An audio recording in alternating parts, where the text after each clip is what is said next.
Bismillahirrahmanirrahim. Bismillah, Assalamualaikum warahmatullahi wabarakatuh. Alhamdulillah, wassalatu wassalamu ala rasulillah wa ala alihi wa sahbihi ajma'in. Anak-anak yang dirahmati Allah, hari ini kita akan belajar matematika. Nah, sebelum kita belajar, pastikan adab sebagai seorang penuntut ilmu sudah dipersiapkan dengan baik. Duduk rapi, berpakaian rapi, lalu siapkan buku dan juga alat tulis. Untuk apa? Untuk mencatat apa-apa yang penting dalam video ini. Jangan karena ini video, maka santai saja. Nanti kan bisa dilihat lagi. Tidak seperti itu. Catat. Oke. Lalu perhatikan setiap penjelasan dengan baik dan jangan lakukan kegiatan lain selama pembelajaran berlangsung. Oke, sekarang kita akan lanjut ke materi. Materi hari ini adalah tentang aljabar. Ini adalah materi yang sangat menyenangkan. Tapi sayang sekali, beberapa orang, kayaknya nggak beberapa, hampir semua orang mengatakan bahwa aljabar itu susah. Enggak susah. Tergantung kita memandang dari sudut yang seperti apa. Kalau kita nganggap susah, ya susah. Aljabar itu intinya hanya fokus saja.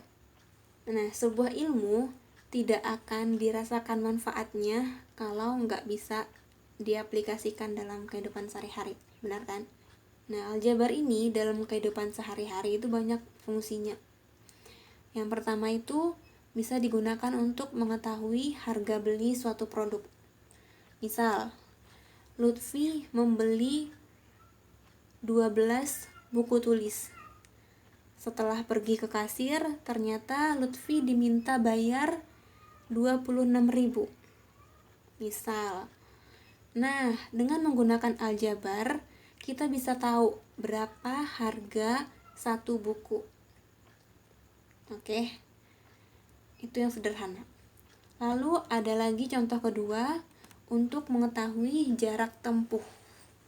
Misal Lutfan mengisi bensin mobil 2 liter. Ternyata cukup dipakai jarak 10 kilo. Besoknya Lutfan mau pergi ke suatu tempat yang jaraknya 25 kilo. Berapa bensin yang harus Lutfan isi? Menggunakan aljabar lagi. Lalu yang ketiga adalah jual beli. Menghitung laba dan rugi seorang pedagang dalam jual beli. Ini lebih komplit. Kita menggunakan aljabar juga di sini. Selanjutnya adalah proyek bangunan. Seperti apa? Misal, sebuah gedung selesai dalam waktu 30 hari dengan pekerja sebanyak 15 orang. Oke, hitung-hitungannya seperti itu di awal. Nah, kita ingin gedung itu selesai dalam waktu 15 hari. Berapa jumlah pekerja yang harus bekerja menyelesaikan gedung tersebut? Kita bisa menggunakan aljabar juga. Oke, aplikasi sederhana yang paling dekat di rumah. Misal, adik memiliki 4 kardus bola. Ada 5 bola yang sedang ia mainkan bersama teman-temannya. Jumlah bola adik jika dinyatakan ke dalam bentuk aljabar menjadi ... Oke, kita punya masalah nih sekarang. Untuk memecahkan masalah, kita harus menguraikannya dulu. Matematika itu mengajari kita untuk berpikir secara sistematis. Bukan hanya tentang materinya saja, tapi prosesnya. Oke, kembali lagi ke soal. Kita memiliki 4 kardus bola. Kita ilustrasikan kardus bola seperti ini ya. Ada 4. Lalu ada 5 bola yang sedang dimainkan. Tugasnya menghitung jumlah bola seluruhnya. Berapa? lalu dinyatakan ke dalam bentuk aljabar. Oke, kita punya masalah di sini. Kita nggak akan pernah bisa menghitung jumlah bola kalau kita nggak tahu berapa jumlah bola di dalam kardus. Nah, inilah gunanya aljabar. Kita bisa memisalkan segala sesuatu yang tidak kita ketahui dengan menggunakan satu huruf saja. Misal, jumlah bola dalam satu kardus kan kita nggak tahu tuh. Kita misalkan dengan K. Jumlah bola satu kardus sama dengan K. Jadi, jumlah bola untuk 4 kardus menjadi 4K gitu. Dalam matematika dan ilmu sains lainnya, segala hal yang tidak kita ketahui akan dianggap sebagai kondisi yang ideal. Dalam masalah ini, kita anggap bahwa setiap kardus memiliki jumlah bola yang sama. Ya. Jadi, jika kita menyatakan permasalahan ini ke dalam bentuk aljabar, bisa dituliskan sebagai berikut. 4K ditambah 5. 4 yaitu 4 kardus. K itu jumlah bola dalam kardus. Ditambah 5. 5 itu bola yang sudah kita ketahui nilainya. Nah, 4K ditambah 5 ini adalah bentuk aljabar. Oke, singkatnya gini. Aljabar itu adalah gabungan dari angka dan huruf. Jadi kalau angka dan huruf kita gabungkan, maka terciptalah aljabar. Singkatnya gitu ya, singkatnya gitu. Di dalam aljabar kita kenal ada beberapa istilah. Kita ambil istilah yang populer saja. Ada 3. Yang pertama, koefisien. Yang kedua, variabel. Dan yang ketiga adalah konstanta. Apa itu? Mari kita lihat dulu bentuk umum dari aljabar itu seperti apa. 2x tambah 3. Ibu akan langsung pakai angka aja. 2x ini biasa disebut dengan suku pertama. Dan 3 adalah suku kedua. Kalau misalnya nanti kalian tambah dengan 4 atau Y atau 3X, terserah berapapun itu, maka itu adalah suku ketiga. Kalau ditambah lagi, maka itu adalah suku keempat. Nah, begitu seterusnya. Angka 2 di 2X ini adalah koefisien. Angka yang berada di samping variabel disebut koefisien. Variabel itu apa? Variabel itu adalah si X. X itu adalah variabel, nilai yang tidak diketahui dan dinyatakan dengan huruf. Oke.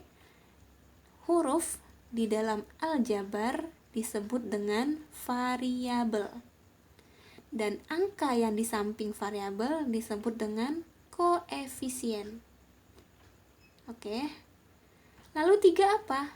3 adalah konstanta, nilai yang tidak terikat, tidak terpengaruh oleh variabel, karena suatu saat si variabel ini bisa berganti-ganti. Bisa 0, bisa 1, bisa minus 1, bisa 100, tergantung kondisi yang kita butuhkan nanti. Tapi itu nanti, nggak usah dipikirin sekarang, nanti pusing. Nah, si 3 karena nggak punya variabel di sini, makanya dia adalah nilai yang bebas, tetap, begitu, nggak terpengaruh sama sekali. Ibu ulangi, dalam aljabar ada 3 istilah umum, koefisien, variabel, dan konstanta. Variabel adalah huruf. Setiap huruf di aljabar disebut dengan variabel. Dan angka yang berada di samping variabel disebut dengan koefisien. Sedangkan angka yang tidak punya variabel alias berdiri sendiri disebut dengan konstanta. Nah, variabel ini kita bisa misalkan dengan huruf apapun dari A sampai Z. Nah, dari sinilah kita bisa yang namanya menghayal-hayal. Menghayal-hayal gimana? Sebelumnya Ibu kasih tahu dulu bahwa dalam aljabar itu banyak jenis variabel. Ada X, ada X kuadrat, ada Y, ada XY, banyak. Dan masing-masing variabel itu berbeda-beda. Nggak bisa dijumlahkan begitu saja. X hanya bisa dijumlahkan dengan X saja. X kuadrat bisa dijumlahkan dengan X kuadrat saja. Begitupun dengan Y dan juga XY. X nggak bisa dijumlahin dengan X kuadrat. Kan sama-sama X. Nggak bisa, karena ini X kuadrat. Mereka berbeda. Terus X dengan XY juga nggak bisa dijumlahin. Kenapa? Kan di sini ada X. Iya, di sini X, ini XY. Beda kan?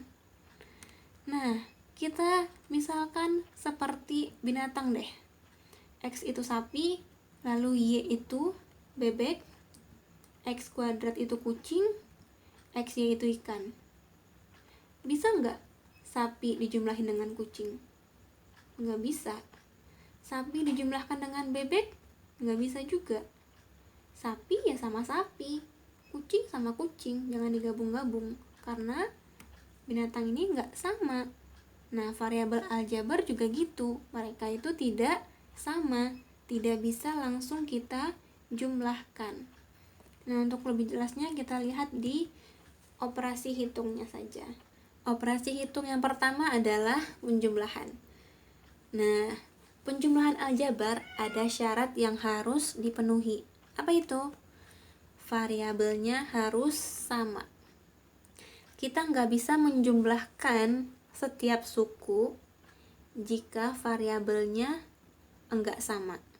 Contohnya, X ditambah X sama dengan 2X. Nah, di sini kita memiliki variabel X. Ini juga X. Sudah sama? Sudah. Kalau sudah sama, maka kita bisa menjumlahkan. Ingat, di dalam aljabar, angka 1 tidak perlu ditulis. Jika kalian nanti menemukan huruf saja seperti X seperti ini, itu artinya 1X, ya. 1X. X itu artinya 1X. 1X ditambah 1X sama dengan 2X. Oke, kita ilustrasikan X dengan sapi tadi. 1 sapi ditambah 1 sapi sama dengan 2 sapi. 1X ditambah 1X sama dengan 2X. Variabelnya sama, kita bisa menjumlahkan. Binatangnya sama, kita bisa menjumlahkan. Oke, lanjut contoh berikutnya. 2Y ditambah 3Y. Lihat variabelnya, ini Y dan ini Y. Sama? Sama. Kalau sudah sama, kita tinggal jumlahin angkanya. Ini 2 tambah 3 sama dengan 5Y. Ilustrasinya sebagai berikut. 2 bebek ditambah 3 bebek. Ada berapa bebek? 5 bebek. Benar sekali. Sama seperti di atas ya. 2Y tambah 3Y, 5Y. Karena mereka sejenis. Lanjut.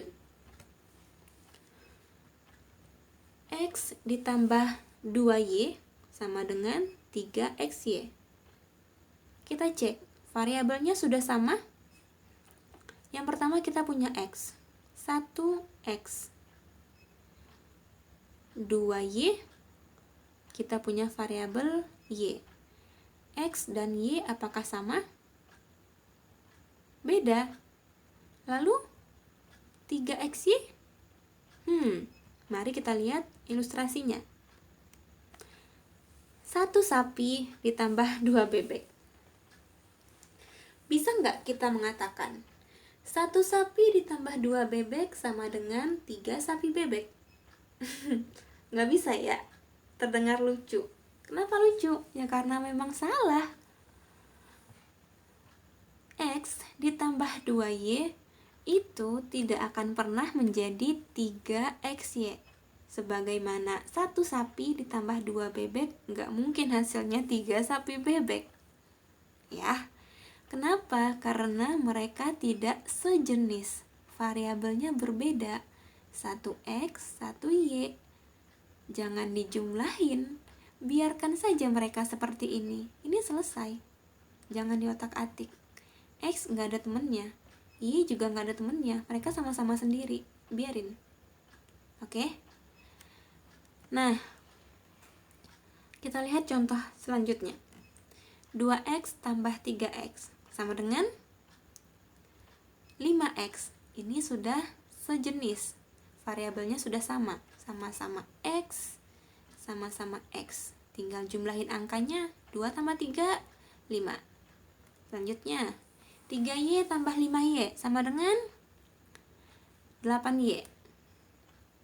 Oke ya. Lalu, A ditambah 3A. Ingat, huruf saja itu artinya 1 ya. 1A ditambah 3A sama dengan 4A. Biar lebih real, kita pakai K. 2K ditambah 4K sama dengan 6K. Ya, ini udah bisa. Selanjutnya, 5RB tambah 3RB sama dengan 8RB.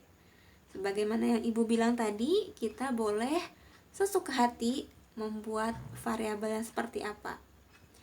5.000 ditambah 3.000 sama dengan 8.000. Nah, ini paham kan? Terasa seperti nyata sekali. Ini variabel loh, tapi seolah-olah kita lagi ngitung duit. 5.000 tambah 3.000 sama dengan 8.000. Lalu 2M ditambah 2C. Kok hasilnya strip? Karena ini M, ini C. Nggak bisa kita jumlahkan. Jangan terkecoh dengan warna yang sama-sama biru. Mereka nggak bisa dijumlahin. Jadi biarkan saja mereka seperti ini.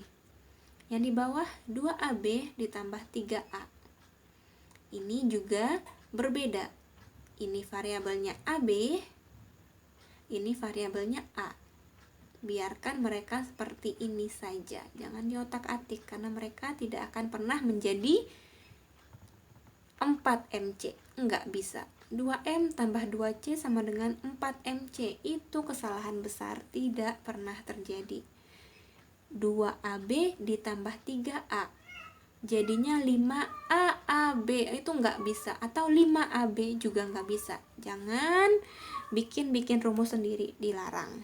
Ya. Selanjutnya, kita cek apakah kamu sudah paham atau belum.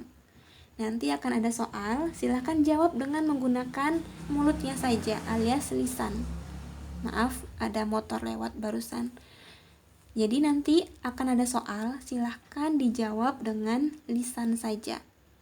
Kalau jawabannya benar, alhamdulillah bisa lanjut. Kalau jawabannya masih salah, silahkan dilihat lagi penjelasan dari awal, ulang-ulang lagi. Oke, kita mulai. Soal pertama. 2X ditambah 2X. Lihat variabelnya dulu. Ada X. Ini juga X. Jadinya berapa? 4X. Bagus. Yang benar sampai sini silahkan lanjut. Yang salah dilarang lanjut. Lihat lagi video sebelumnya. Oke. Sekarang 5Y ditambah Y. Berapa?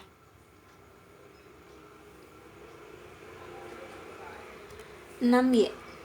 Oke. Masih benar. Lanjut. 6A ditambah 3A. Berapa? 9A. Masih benar? Oke, sekarang kita naikkan levelnya.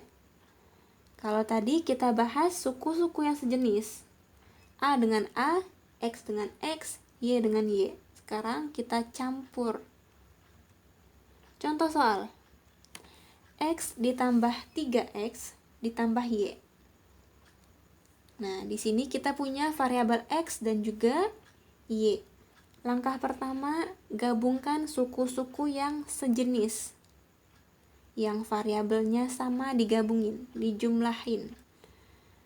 X 3X, ini sama-sama X, bisa kita jumlahkan. 1X tambah 3X jadinya 4X. Oke. Lalu Y gimana? Ya udah, Y biarin aja sendirian karena nggak ada temennya. Soal selanjutnya. 2X ditambah 2Y tambah 5X. Kita lihat, kita gabungkan suku-suku yang sejenis. Lihat variabel yang sama. X. Ada lagi X? Ada. Nih, 5X. Kita bisa langsung jumlahin. 2X tambah 5X. 7X. Atau kita bisa deketin mereka dulu. Kan ini mereka terpisah tuh. Jauh. Kita deketin. Yang sejenis kita deket-deketin. Yang enggak sejenis kita bawa ke belakang. Di sini ada 2X dan 5X. Sejenis. 2Y karena sendirian kita bawa ke belakang. Kasihan ya. Lalu kita jumlahkan. 2X tambah 5Y. Berapa? 7X. Ditambah 2Y. Nah, 7X tambah 2Y. Terus gimana? Ya udah, biarkan seperti ini. Jangan bikin lagi sama dengan di bawah sama dengan 7 tambah 2, 9XY. Jangan. Ibu jelaskan lagi. Untuk penjumlahan aljabar, kita hanya boleh menjumlahkan suku yang sejenis. Atau kita hanya boleh menjumlahkan variabel yang sama saja. Kalau sama, dijumlahin. Kalau nggak sama, biarin. Jangan diganggu-ganggu. Ya. Sekarang coba kita cek lagi apakah sudah paham atau belum. Soal pertama. 3X tambah 2Y ditambah 2X. Lihat, adakah suku yang sejenis yang memiliki variabel yang sama? Ada. Apa itu? 3X sama 2X. Ada lagi? Enggak, itu aja. Nah, kalau udah, kita jumlahin yang sama. 3X ditambah 2X. 3 tambah 2 berapa? 5. 5X ditambah 2Y. Karena 2Y-nya sendirian, kita biarkan saja. Selesai. Yang kedua. 2A ditambah 3B ditambah 4B. Di sini adakah yang sama? Ada. Apa? 3B ditambah 4B. 2A nggak ada, sendirian, biarin. Yang sama kita jumlahin. 3B tambah 4B berapa? 7B. Maka hasilnya adalah 2A ditambah 7B. Oke ya. Selanjutnya. 3X ditambah 2Y ditambah X ditambah Z. Agak panjang. Sekarang kita lihat. Adakah yang sama? Ada. Apa itu? 3X dengan X. Ada lagi? Enggak. Oke. Yang sama kita jumlahin. 3X ditambah X. 3X ditambah 1X. Jadinya berapa? 3 tambah 1? 4X. Ini dia 4X. Ya. 2Y karena nggak punya teman, sendirian, biarin. Z juga nggak punya teman, biarin. selesai penjumlahan kita. 3x ditambah 2y tambah x ditambah z, hasilnya adalah 4x tambah 2y tambah z. Selesai. Ya, sampai sini selesai. Karena tidak ada yang sama lagi. Kalau masih ada yang sama, boleh dilanjutin ke bawah. Kalau nggak ada yang sama, biarin. Sekarang saatnya tugas rumah. Silahkan kerjakan tugas ini. Ada 1, 2, 3, 4, 5 nomor. Silakan dikerjakan di buku latihan matematika. Insya Allah kita akan bahas di pertemuan selanjutnya. Untuk materi pengurangan, konsepnya sama dengan penjumlahan. Jadi ibu tidak bahas di video ini. Insya Allah akan kita bahas di pertemuan selanjutnya barengan sama tugas ini. Ya. Kalau belum mengerti, boleh tanya ibu langsung, gak usah malu-malu, atau bisa lihat-lihat kembali, ulang-ulang kembali videonya dari awal. Kalau misalnya diulang masih aja belum mengerti, ibu harap segera hubungi ibu. Ya, jangan ada kata malu dalam belajar, karena ilmu itu gak akan mendatangi seseorang yang malu. Oke? Nah, semoga kalian mendapatkan ilmu yang bermanfaat hari ini. Kita tutup dengan doa kafaratul majelis. Subhanakallahumma wa bihamdika asyhadu an la ilaha illa anta astaghfiruka wa atubu ilaik. Assalamualaikum warahmatullahi wabarakatuh. Jazakumullahu khair, barakallahu fiikum.